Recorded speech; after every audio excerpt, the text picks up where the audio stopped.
Hello everyone, मी प्राध्यापक संदीप गाडेकर पुन्हा तुमच्या समोर आलेलो आहे. पुढचं कंटेंट घेऊन मी तुम्हाला पाठीमागच्या व्हिडिओमध्ये म्हटलं होतं की मी तुम्हाला पुढच्या व्हिडिओमध्ये trading account, profit and loss account आणि बॅलन्स शीट बद्दल सांगणार आहे. त्याचा प्रोफॉर्मा कसा असतो ते तुम्हाला सांगणार आहे. सो स्टार्ट करूया आपण ट्रेडिंग अकाउंट पासून. ओके, सो ट्रेडिंग अकाउंट या प्रकारात तुम्हाला ड्रॉ करावं लागणार आहे. ओके, दोन साइड असणार आहे. First is debit and second is credit. आणि वरती तुम्ही म्हणणार आहात ट्रेडिंग अकाउंट. काय म्हणायचं? Trading account.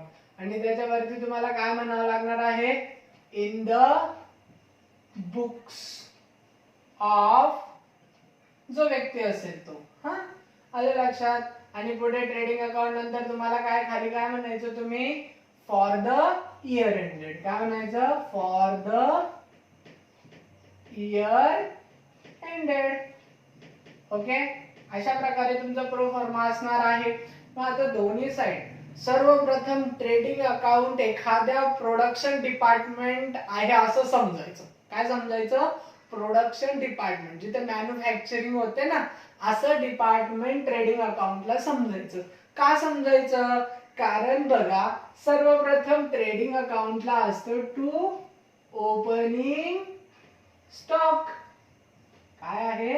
Opening stock. मला सांगा बरं, स्टॉक म्हणजे रॉ मटेरियल, आणि रॉ मटेरियल कुठे लागतं? तर जिथे प्रोडक्शन होतं तिथे रॉ मटेरियल लागतं. म्हणून सर्वप्रथम टू ओपनिंग स्टॉक. त्याच्यानंतर दुसरी महत्वाची गोष्ट टू परचेसेस. या वर्षी काय होतं? नवीन परचेसेस. ते पण ट्रेडिंग अकाउंटच्या डेबिट साइडला. आलं लक्षात? आणि परचेसेस मी तुम्हाला सांगितलं हे प्रोडक्शन डिपार्टमेंट आहे, तर प्रोडक्शन डिपार्टमेंट मध्ये परचेसेस करावंच लागेल रॉ मटेरियल. त्यानंतर त्याच्यावर प्रोसिजर होईल आणि आपला फिनिश गुड्स तयार होईल आणि तो गुड्स मग आपण मार्केटमध्ये सोल्ड आउट करू. Okay, so purchases. या परचेसेस मधून तुम्हाला लेस परचेस रिटर्न. आता हे परचेस रिटर्न काय असतं? बघा, आपण एखादा गुड्स परचेस केला कुठून तरी आणि आपल्याला त्याची क्वालिटीच आवडली नाही, तर आपण असा गुड्स काय करतो? रिटर्न पाठवतो. ज्याच्याकडून परचेस केला होता त्या व्यक्तीला, जो कोणी सप्लायर असेल त्या व्यक्तीला आपण तो पुन्हा रिटर्न पाठवून द्यायचा. म्हणून आपला परचेसेस मधून परचेस रिटर्न काय करायचा? लेस करायचं. हे झालं. त्यानंतर ट्रेडिंग अकाउंटच्या डेबिट साइडला अजून काय येतं? तर ट्रेडिंग अकाउंटच्या डेबिट साइडला सर्व प्रोडक्शन रिलेटेड एक्सपेंडिचर येतात. काय येतात? Production related expenditure. जसं वेजेस. बरोबर, वेजेस म्हणजे मजुरी. काय? मजुरी. आणि मजूर कुठे लागतात रे? जिथे काम हार्ड वर्क करावं लागतं. आता प्रोडक्शन डिपार्टमेंट मॅन्युफॅक्चरिंग मध्ये तर मजूर लागणारच आहे. मग तो एक्सपेंडिचर झाला ट्रेडिंग अकाउंटचा. आलं लक्षात? त्यानंतर carriage inward. To carriage inward. Okay, म्हणजे माल वाहतुकीचं काय जे भाडं असेल ते सुद्धा कुठे येतं? ट्रेडिंग अकाउंटच्या.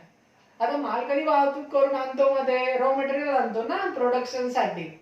मी तुम्हाला सांगितलंय प्रोडक्शन रिलेटेड एक्सपेंडिचर असेल तर ट्रेडिंग अकाउंटच्या क्रेडिट साइडला. अजून काय येऊ शकते इकडे? To power. आता पॉवर पॉवर म्हणजे काय? मोठ्या प्रमाणात इलेक्ट्रिक सप्लाय. आता बघा, इलेक्ट्रिक सप्लाय मोठ्या प्रमाणात कुठे लागतं रे? जिथे मोठ्या मोठ्या मशिनरी असतात. आलं लक्षात? आपल्या घरामध्ये नॉर्मली टू फेजचं कनेक्शन असतं बरं का. आपण जी इलेक्ट्रिसिटी वापरतो ना ती टू फेजची असते, आणि कंपनीमध्ये थ्री फेजचं कनेक्शन असतं. म्हणजे मोठ्या प्रमाणामध्ये इलेक्ट्रिक सप्लाय लागतो, त्याला म्हणतात पॉवर. आणि हा पॉवर कोणाच्या रिलेटेड एक्सपेंडिचर असतो?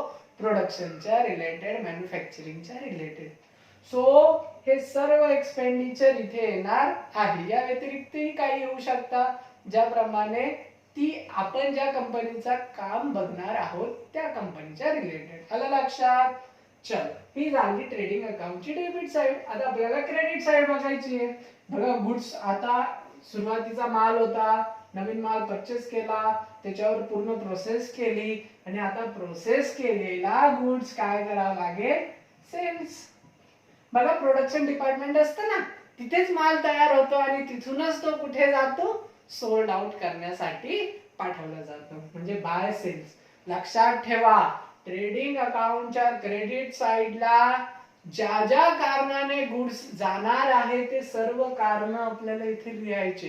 रिझन्स, गुड्स जाण्याचे रिझन्स. मी पहिले रिझन लिहिले बघा, सेल. सेल केला का प्रोडक्शन डिपार्टमेंट मधून गुड्स बाहेर जाणार. ओके. त्यानंतर दुसरं काय आहे, by goods distributed as free sample. बघा कधी कधी बिझनेसमॅन काय करता माहिती का, की गुड्स फ्री मध्ये वाटतात, बरोबर ना, ऍडव्हर्टायझिंग करण्यासाठी. तुम्ही बघितलं असेल कधीतरी. ओके. तर आपल्या दृष्टिकोनातनं, प्रोडक्शन डिपार्टमेंटच्या दृष्टिकोनातनं गुड्स गेला म्हणून क्रेडिट.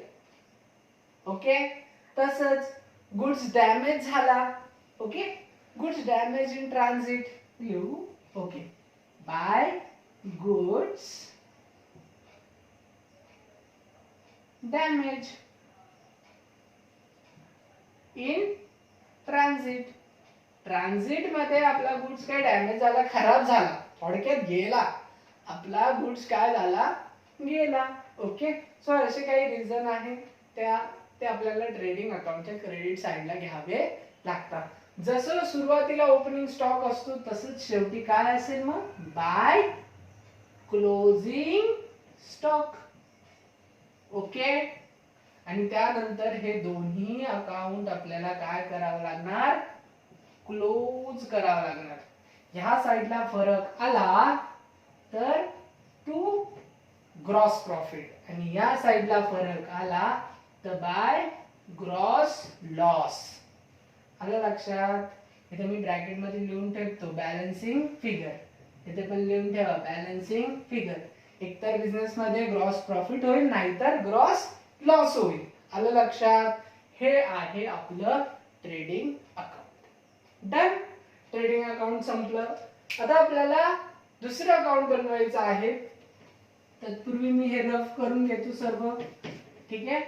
दुसरं कोणतं अकाउंट बनवावं लागेल आपल्याला, सांगा बरं. तर दुसरं महत्वाचं अकाउंट आपल्याला जे बनवावं लागणार आहे ते आहे final account, profit and loss account. बरोबर.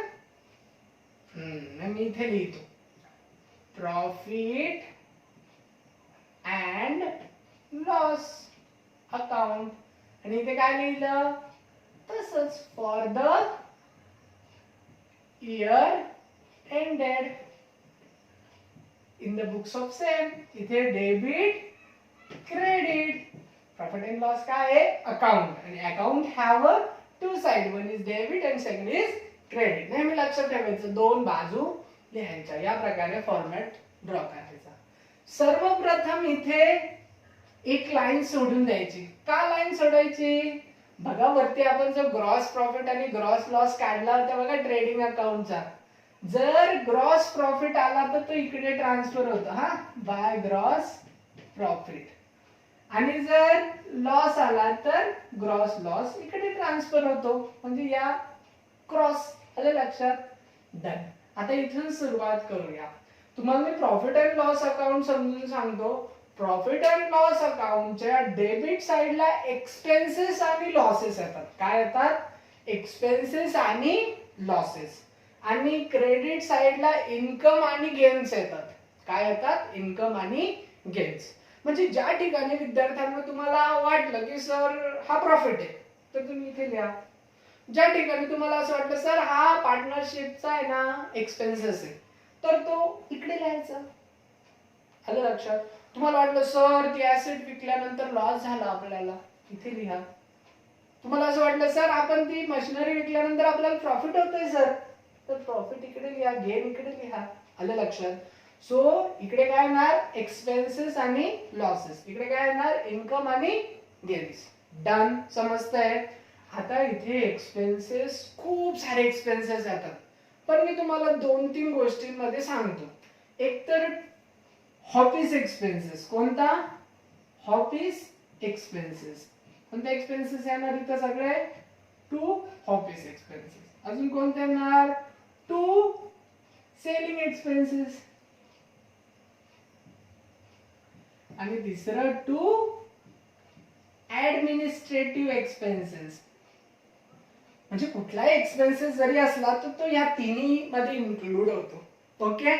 एकतर office expenses, sales related expenses आणि ऍडमिनिस्ट्रेटिव्ह एक्सपेन्सेस. याचे मी 2-3 एक्झाम्पल देऊ. Rent, office expenses. Salary, office expenses. Advertising, selling expenses. ऍडमिनिस्ट्रेटिव्हला म्हणजे तिथे कोणी ऍडमिन असेल तर त्यांना जी सॅलरी वगैरे द्यायची आहे ती. ओके. सो अशा प्रकारे काही एक्सपेन्सेस डेबिट साइडला येतात. आणि दुसरं बघायचं आहे आपल्याला क्रेडिट साइड. क्रेडिट साइडला इन्कम येतात. मग कोणतं इन्कम? तर सपोज रेंट रिसिव्ह झालं कशाचं तरी, आपली पार्टनरशिप कुठेतरी आपण एखादा शॉप होता तो रेंटवर दिला, त्याचं रेंट मिळतंय. आपल्याला काहीतरी कमिशन मिळतंय. आलं लक्षात? किंवा आपण एखादी ऍसेट विकल्यानंतर आपल्याला गेन झाला तर तो इथे येणार आहे. ओके. मी ते लिहून ठेवतो इन्कम. कुठलाही इन्कम आपल्याला इथे घ्यायचा आहे. खूप सारे ना, मी खूप सारे लिहत बसलो नाही. तुम्हाला माहिती तुमच्या बुक्स मध्ये सर्वच दिलेले आहे. पण समजून घ्या, अंडरस्टँड करून घ्या की इथे सगळं ऑफिस असं डोक्यासमोर प्रॉफिट अँड लॉस आलं की एखादं ऑफिसच डोळ्यासमोर आणायचं की ऑफिस मध्ये काय काय खर्च येतात तर ते सर्व इथे घ्यायचे. सेल्स साठी कुठले एक्सपेंडिचर होते तर पॅकिंग एक्सपेंडिचर बघा इथे येईल. बरोबर ना. त्याच्यानंतर ऍडव्हर्टायझिंगचा इथे येईल. ओके. कळतंय? अशा प्रकारे हे प्रॉफिट अँड लॉस. मग आता हे अकाउंट सुद्धा क्लोज केल्यानंतर एकतर आपल्याला काय मिळेल? Net profit. जर या साईडला फरक आला तर आपल्याला काय मिळेल? Net loss. हे खूप महत्वाचे हा. अशा प्रकारे हे क्लोज करायचं आपण आणि ज्या ठिकाणी फरक आला ते समजायचं. बिझनेस मध्ये एकतर प्रॉफिट होईल नाही तर लॉस होईल. समजलं? अशा प्रकारे तुमचं प्रॉफिट अँड लॉस अकाउंट आहे. डन. ओके. थँक्यू. आता हे तर आपलं झालं. हे आता आपल्याला काय बघायचं आहे? तिसरं अकाउंट महत्वाचं, बॅलन्स शीट. काय बघायचं आहे? Balance sheet. सॉरी, ते अकाउंट आहे का रे? नाही, ते आहे स्टेटमेंट. सो आता आपण बघूया. हा, सर्वप्रथम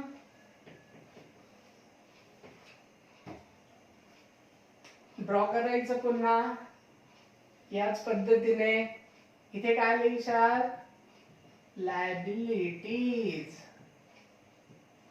इथे तुम्हाला वाटेल तितके कॉलम, 2 कॉलम नॉर्मली लागतात. 2 म्हणजे एक इनर आणि एक आउटर कॉलम. हा, इथे काय आहे? Asset, rupees rupees rupees rupees. इथे वरती काय म्हणायचं? Balance sheet. इथे म्हणू शकता तुम्ही ऍज ऑन, म्हणजे जी काही डेट दिलेली असेल ती आपण तिथे लिहिणार आहोत. ओके. अशा प्रकारे हा फॉर्मॅट आहे. 2 साइड. बघा इथे मी डेबिट क्रेडिट लिहिलं का? नाही. का नाही लिहिलं? कारण हे काही अकाउंट नाहीये. हे काय आहे? स्टेटमेंट. स्टेटमेंटच्या 2 साइड मी लिहिल्या. आता बघा या 2 साइड आहेत. तरी लक्षात ठेवा की नॉर्मली आपल्याला कुठल्या कुठल्या लायबिलिटीज येतील आणि कुठल्या कुठल्या ऍसेट येतील. सर्वात पहिली लायबिलिटी जी येते ती काय आहे? कॅपिटल. आता पार्टनर म्हटलं की पार्टनर कॅपिटल. ओके. गुड. त्याच्यानंतर काय येईल? इथे वेगवेगळ्या लायबिलिटीज येईल, जसं बँक ओव्हरड्राफ्ट. ओके. त्यानंतर बिल्स पेबल, एखादं लोन घेतलेलं असेल तर. ओके. हे सर्व लायबिलिटी साइडला येतं. थोडक्यात लायबिलिटी म्हणजे काय? देणी. लायबिलिटी म्हणजे काय? देणी.